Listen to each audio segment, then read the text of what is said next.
Break के बाद स्वागत है आप सभी का हल्का हलचल में, और मैं हूं आपके साथ अंकिता। तो रोजाना हम आपको हल्के में ले चलते हैं जहां पर आपको रूबरू कराते हैं दिन भर क्या कुछ खास रहने वाला है। तो इसी खबर पर हमारे साथ हमारे संवाददाता प्रवीण आहूजा जुड़ चुके हैं। प्रवीण जी, आपके हल्के में आज क्या कुछ खास रहने वाला है? अंकिता, सबसे पहले बता देता हूँ कि पलवल रेलवे स्टेशन से दिल्ली रेलवे स्टेशन तक जो लोकल ट्रेनें चला करती थी वो विश्व कोविड महामारी के दौरान कुछ ट्रेनों को लगातार बंद कर दिया गया था, जिसको लेकर तमाम जो पलवल से दिल्ली और बीच वाया फरीदाबाद को ट्रेनें दिल्ली जाया करती थी, उसमें हजारों की संख्या में रोजाना यहाँ से यात्री जो है दिल्ली और फरीदाबाद की ओर जाते हैं और अपने जीविका के कारण उन लोगों को ट्रेन से सफर करना पड़ता था। लेकिन कोविड महामारी के दौरान काफी ट्रेनें बंद कर दी गई थी, जिसको लेकर स्थानीय जो यात्री है जो लगातार हजारों की संख्या में जा रहे थे, उनकी काफी लगातार रेलवे विभाग से मांग चली आ रही थी कि इसको जितना जल्द हो इनको चालू किया जा सके, ताकि जो लोग यहाँ से परेशान हो रहे हैं या बसों के माध्यम से या अन्य प्राइवेट वाहनों के माध्यम से सड़क के माध्यम से जहाँ पहुंचे रहे हैं उनको पहुंचने में दिक्कत का सामना करना पड़ता है और देर से पहुंच पा रहे हैं। तो एक ट्रेन जो सबसे बढ़िया साधन था, एक तो सरल भी था और सबसे बड़ा सस्ता भी है और सीधा अपने गंतव्य स्थान तक पहुंचने का बहुत बड़ा साधन था। लेकिन अब उसको ट्रेनों को तो हालांकि नहीं चलाया जा रहा है, जहां तक जो जानकारी मिली है। लेकिन अब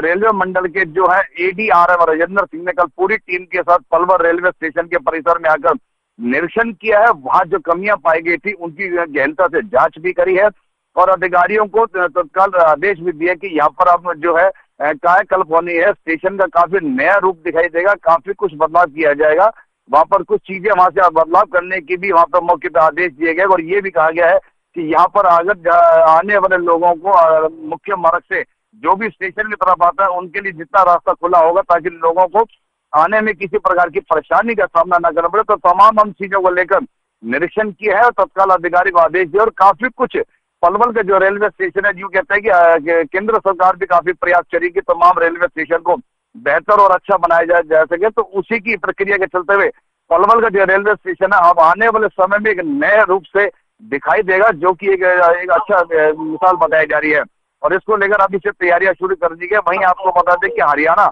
शिक्षा विभाग की ओर से एक आदेश जारी हुआ है कि उत्तर भारत में तो यूं तो कड़ाके की ठंड पड़ रही है, जिसको लेकर स्कूलों में कुछ समय का बदलाव किया गया है। वहीं कक्षा 1 से लेकर कक्षा 3 तक के बच्चों को तो घर पर रहने की जो सरकार के जो आदेश हुआ है और उसके अलावा जो कक्षा 4 से लेकर कक्षा 12वीं तक के बच्चों का उनके लिए समय में बदलाव किया गया। प्रातः 10 बजे से लेकर शाम को 4 बजे तक अब ये स्कूल लगेंगे, लेकिन ये कुछ दिनों तक ही ये स्कूल का समय बदलाव किया गया है और इसके यानी कि 20 तारीख तक इस तरह का आदेश जारी हुआ। इसके बाद फिर से पुनः जो समय जैसे पहले था वो 8 बजे के आसपास स्कूल शुरू होता था और 2 से 2:30 बजे तक का वही समय वापिस स्कूलों को तय कर दिया जाएगा ताकि बच्चे अपने स्कूल पहुंच सके और किसी तरह से पढ़ाई में उनका जो है नुकसान ना हो। बात कर लेते हैं हरियाणा प्रदेश के मुख्यमंत्री की ओर से। हरियाणा प्रदेश के मुख्यमंत्री का कहना है कि जो 22 जनवरी को श्री राम प्राण प्रतिष्ठा का जो कार्यक्रम अयोध्या धाम में होने जा रहा है, तो उसको लेकर प्रदेश में 22 जनवरी को ड्राई डे रखा जाएगा, यानी कि तमाम प्रदेश में जितनी भी शराब की दुकानें हैं वो सभी पूर्णतः बंद रहेंगी, किसी भी प्रकार की कोई शराब की बिक्री नहीं होगी, जिसका कल मुख्यमंत्री का भी आदेश आ गया है। और साथ के साथ ये भी कहा गया है कि प्रदेश में 22 जनवरी को जो है श्री राम प्राण प्रतिष्ठा कार्यक्रम को लेकर जो उत्तर प्रदेश में होने जा रहा है उसको लेकर दीपोत्सव मनाने के लिए स्थानीय प्रदेश वासियों से प्रदेश के मुख्यमंत्री ने आह्वान किया है, जिसको लेकर लोगों में बेहद खुशी की लहर दिखी जा रही है। लोगों को कहना है कि ये एक इतिहास का क्षण है और ऐसे इतिहास के क्षण में तमाम सभी जो श्री राम के भक्त हैं उनको जोड़कर इस तरह से फिर से एक अच्छे ढंग से घर पर दीपावली का उत्सव भी मनाया जाएगा। जी अंकिता। प्रवीण जी, आपसे ये जानना चाहेंगे कि जैसे कि अभी आपने बात की कि 22 तारीख को ड्राई डे घोषित किया गया है, तो वहीं अगर हम जानना चाहेंगे आपसे कि जो मंदिरों की सफाई की बात कही गई है, तो क्या कुछ मंदिरों में हलचल दिखने को मिल रही है पलवल में? ना, बिल्कुल ठीक कह रहे हैं। 22 जनवरी को लेकर तमाम जो श्री राम के भक्त है जिले में पूरी तरह से धार्मिक संगठन के साथ मिलकर एक अच्छा एक अभियान चला हुआ है। तमाम मंदिरों में सैकड़ों की संख्या में जाते हैं और अपने साथ जो सफाई का सामान है, झाड़ू है, पोछा है, अन्य जो कपड़ा है वो लेकर वहां पहुंच रहे हैं और तमाम मंदिरों के बाहर से लेकर अंदर तक जो तमाम भगवान की मूर्ति है वहां तक उनको साफ किया जा रहा है। तमाम मंदिरों में कहीं अगर कहीं गंदगी भी पड़ी है तो उसको भी हटाया जा रहा है। उनका मुख्य उद्देश्य ये है कि चलो ये तो एक अच्छी पहल है, सरकार की भी सरकार भी कह रही है और लोगों को भी जुड़ना चाहिए। इससे सबसे बड़ी बात है कि समाज में लोगों के बीच में एक स्वच्छता अभियान का जो निर्णय लिया गया वो एक अच्छा मैसेज जाएगा, जिससे लोगों को मंदिरों के अलावा अपने घरों में भी इस तरह से मिलकर अपने परिवार के साथियों के साथ सफाई रखनी चाहिए, ताकि क्योंकि इससे स्वच्छता जरूरी है और कहीं ना कहीं स्वच्छ रहने से सबसे बड़ी बात है ना तो बीमारियां उत्पन्न होती है और माहौल अच्छा रहता है। और सबसे बड़ी बात है कि मंदिरों की साफ सफाई को लेकर तो आप तमाम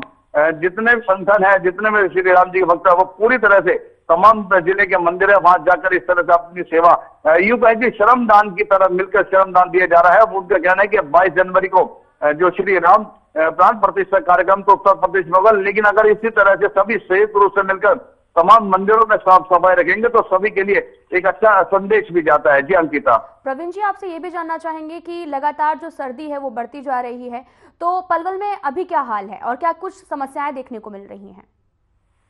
अंकिता, कड़ाके की ठंड है, शीतलहर चल रही है और सबसे बड़ी बात है कि यहाँ पर विजिबिलिटी ना के बराबर है। राष्ट्रीय राजमार्गों पर आप देख सकते हैं कि यहाँ पर बिल्कुल भी विजिबिलिटी नहीं है। उनको अपने वाहनों को चलाने में यूं कहे कि काफी दिक्कत का भी सामना करना पड़ रहा है। तमाम जो चालक है वे बेहद परेशान है क्योंकि विजिबिलिटी ना होने के कारण उनको परेशानी का सामना करना पड़ रहा है। वहीं अब जो है छोटे बच्चे हैं उनको तो कहीं ना कहीं स्कूलों में आज से फिर स्कूल खुल गया, स्कूल पहुंचना बेहद जरूरी है। तो बस के जो चालक है उनके साथ एक परिचालक होता है, उनको भी सख्त हिदायत दी गई है कि वो पूरी ध्यानपूर्वक अपने गाड़ियों को सड़कों पर दौड़ाए कि कहीं रास्ते में कहीं वाहन चलाते हुए अगर कहीं दुर्घटना हो जाए तो उसके लिए बचाव के लिए प्रशासन की ओर से एडवाइजरी भी जारी किए गए और खास करके ट्रैफिक पुलिस की ओर से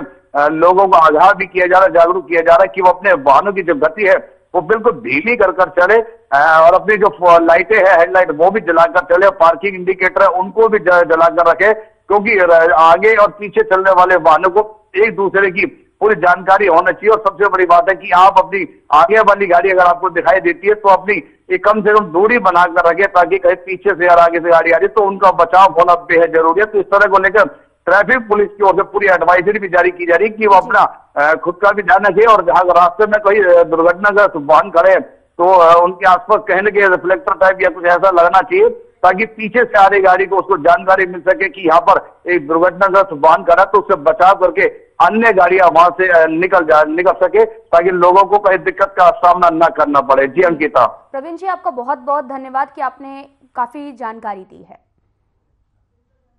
तो आपके हलके में हर खबर का जो भी हलचल रहने वाली है उससे हमने अब रूबरू कराया। फिलहाल इस बुलेटिन में इतना ही। नमस्कार।